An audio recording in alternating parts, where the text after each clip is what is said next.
అందరికీ నమస్కారం.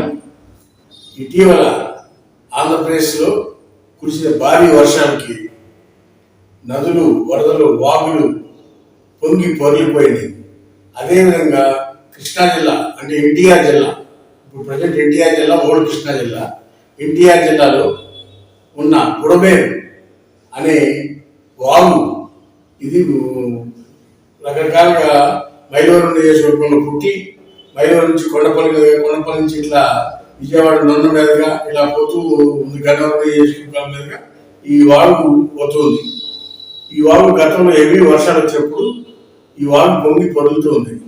ఇక ఊహించని రీతిలో దీని కట్లన్నీ కూడా తెగిపోయి 3 సార్లు కట్టలు తెగిపోయి ఆ నీరంతా కూడా విజయవాడలోని సింగనగర్, పాయకరావుపేట, విజయవాడ కొన్ని డివిజన్స్లో సుమారు 60 డివిజన్స్లో 6-7 లక్షల మంది ప్రజలు నివాసం ఉండే ప్రాంతాల్లో ఫస్ట్ ఫ్లోర్ వరకు సుమారు 5 నుంచి 10 అడుగుల లోపు వరకు నీటితో వచ్చేసి ఇళ్లలో మొత్తం నీళ్లు నిండిపోయింది. దాంతో మొత్తం సుమారు 6 లక్షల మంది ప్రజలు ఈ వరదకి గురయ్యారు. వారంతా కూడా దగ్గరలో ఉన్న షెల్టర్స్లోకి, గవర్నమెంట్ ఏర్పాటు చేసిన వసతి సౌకర్యాల్లోకి వాళ్ళంతా కూడా వెళ్ళారు. వాళ్ళ ఇళ్ళు, వాకిళ్ళు అన్నీ అలా వదిలేసి వచ్చి ఈ రకంగా ఉన్నారు. 5 అడుగుల నుంచి 10 అడుగుల నీటిలో ప్రజలంతా కూడా వాళ్ళ నివాసాలన్నీ కూడా మునిగిపోయి ప్రజలంతా కూడా ప్రభుత్వం ఏర్పాటు చేసిన షెల్టర్లో, వాళ్ళ దగ్గర బంధువుల షెల్టర్లో అలా వేరే ప్రాంతాల్లో తలదాచుకోవాలని పరిస్థితి వచ్చింది. ఆ రోజు వరద వచ్చే ముందు రోజు ప్రభుత్వం అలర్ట్ అయిపోయి వరద వచ్చే అవకాశం ఉంది, హెవీ రైన్స్ పడతాయని చెప్పి అలర్ట్ చేయడం జరిగింది. ప్రభుత్వం వెహికల్స్ ద్వారా వరద వస్తుంది, మీరు అందరూ కూడా ఎక్కడ దగ్గరున్న షెల్టర్లోకి వెళ్ళిపోండి, లేదంటే కూడా మీ బంధువులు నివాసాలకు వెళ్ళమని ప్రభుత్వం హెచ్చరికలు జారీ చేసింది. దీని మీద కూడా కొంతమంది కామెంట్ చేశారు. అది చేసింది అనేది అక్కడ ఆ ప్రాంతంలో ఉన్న ప్రజలే చెబుతూ ఉన్నారు. అయితే ఆ తర్వాత అదే రోజు నుంచి చంద్రబాబు నాయుడు గారు రాత్రి పగలనకుండా వరద వస్తా ఉంది, ఆయన కూడా బోట్లో వెళ్ళి ఈ వరద ప్రవాహం ఎంతవరకు వచ్చింది ఏంటి అనేది చూసి రాత్రి తెల్లార్లు వాళ్ళ తిరుగుతానే ఉండి ప్రజల్ని అందరినీ కూడా షెల్టర్స్లోకి సేఫ్ సైడ్ చేయడంలో ఆయన ప్రధాన పాత్ర పోషించారు. అంతేకాకుండా వాళ్ళందరికీ ఆ రోజు నుంచి తాగునీరు, ఆహారం, ఉదయం టిఫిన్లు, మధ్యాహ్నం భోజనం, రాత్రి భోజనం, పాలు, ఇలా అన్ని రకాల బ్రెడ్స్, యాపిల్స్, ఫ్రూట్స్ అన్నీ కూడా ప్రజలకు అందుబాటులో తీసుకొచ్చి ప్రతి ఒక్కరికి ఇచ్చి ప్రతి ఒక్కరిని ఆదుకుని చేయటంలో చంద్రబాబు నాయుడు గారు చాలా వరకు 100% కూడా సక్సెస్ అయ్యారనేది చెప్పక తప్పదు. అయితే ఇక్కడ ఆయన విజయవాడలో ఆయన ఇంటికాడ నుంచి కూడా, ఆఫీస్ నుంచి కూడా కూర్చుని మానిటర్ చేయొచ్చు. అలా చేయాల. విజయవాడ నడిబొడ్డులో ఉన్న కలెక్టర్ ఆఫీస్లో ఆయన వెహికల్ పెట్టుకుని, ఆయన క్యారవాన్ వెహికల్ పెట్టుకుని ఆ బస్సులో ఉంటూ రాత్రి కూడా అక్కడ 5 నిమిషాలు 10 నిమిషాలు రెస్ట్ తీసుకుని స్నానం చేస్తూ మిగిలిన టైంలో కలెక్టరేట్లో కూర్చుని ఆయన మానిటర్ చేస్తూ రాష్ట్రం మొత్తం మంత్రులందరినీ ఒక్కొక్క డివిజన్లో 2 డివిజన్కి ఒక మంత్రి, 2 డివిజన్కి ఒక ఎమ్మెల్యే, 2 డివిజన్కి ఒక ఐఏఎస్ ఆఫీసర్, 2 డివిజన్కి ఒక లోకల్ కార్పొరేటరు, ఇట్లా వాలంటీర్లు, ప్రభుత్వ యంత్రాంగం మొత్తాన్ని దించి ఈ ఎక్కడైతే వరద ప్రవాహ ప్రాంతాలు ఉన్నాయో ఆ ప్రాంతాలన్నింటిలో కూడా సింగనగర్ ఇలా అన్ని ప్రాంతాల్లో కూడా ప్రభుత్వం కాన్సన్ట్రేట్ చేసి పడవ నియోజకవర్గంలో ఎక్కువ భాగం ఉంది, కొంత భాగం తూర్పు నియోజకవర్గం కూడా ఎఫెక్ట్ అయింది. ఇలా ఎక్కడైతే ఎఫెక్టెడ్ ఏరియాస్ ఉన్నా ఆ ఏరియాస్ అన్ని కూడా కాన్సన్ట్రేట్ చేసి ప్రతి విజయవాడ నగరాన్ని 9 రోజుల పాటు నిరంతరం పనిచేసి చంద్రబాబు నాయుడు గారు ఒక ఆర్డర్లో తీసుకొచ్చారు.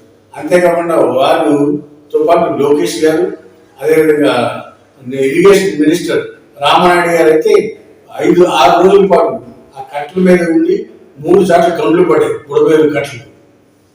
ఆ గండ్లని కూడా పూడ్చడంలో 6 రోజుల పాటు నిరంతరం రేయి పనిచేసి ఆ కట్టలను పూడ్చడం అయితే రామ్మోహన్ రెడ్డి గారు సక్సెస్ అయ్యారనేది చెప్పగలరు.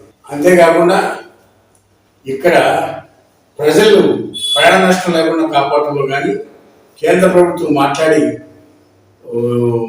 మిలిటరీ నుంచి యుద్ధానికి ఉపయోగించే హెలికాప్టర్లు, డ్రోన్లు, అలాగే మిలిటరీ కూడా దించి NDRF బృందాలు కూడా దించి హెలికాప్టర్ని, మళ్ళీ అదేవిధంగా డ్రోన్స్ని, అదేవిధంగా బోటుల్ని తీసుకొచ్చి వరదలో ప్రజలందరినీ సురక్షిత ప్రాంతాలకు చేర్చడంలో కానీ, అంతేకాకుండా వాళ్ళకి ఆహార పదార్థాలు అందించుకొని కనీవిని రీతిలో డ్రోన్ ద్వారా కూడా ఐదో అంతస్తులో ఉన్న వారికి ఆహార పదార్థాలని డ్రోన్ సాయంతో పైకి పంపించడంలో కానీ అన్ని రకాల చర్యలు తీసుకోవడంలో చంద్రబాబు నాయుడు గారు సక్సెస్ అయ్యారని చెప్పక తప్పదు.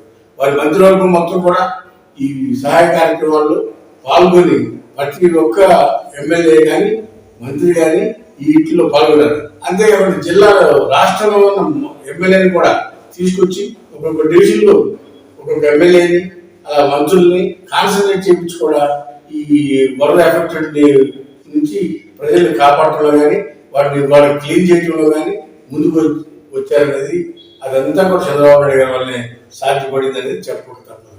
అన్నిటికన్నా మించి ఆయన వయసును కూడా లెక్క చేయకుండా రాత్రులు పగలు నిరంతరం ఎక్కడ అవసరం ఉంటే అక్కడికి ఆయన బోట్లో కూడా 6 అడుగులు నీళ్ళలో నడిచి ఆ బోట్లో కూడా ప్రయాణం చేసి నీళ్ళలో నడుచుకుంటూ వెళ్ళి బోట్లు వెళ్ళిన ప్రాంతాలకి ఆయన ప్రజలందరికీ కూడా అన్ని అందుతాయా అందట్లేదా, ఆహార పదార్థాలు, మందులు, లేదంటే వాళ్ళందరికీ అవసరమైన ఫ్రూట్స్, పాలు ఇవన్నీ కూడా పంపించడంలో చంద్రబాబు నాయుడు గారు శ్రద్ధ తీసుకున్నారనేది దేశం మొత్తం కోడైకొస్తా ఉంది. అంతేకాకుండా ఇవాళ ప్రభుత్వం అంటే ప్రజలకు ఇబ్బంది వచ్చినప్పుడు ప్రజలకు అండగా ఉండేది ప్రభుత్వం.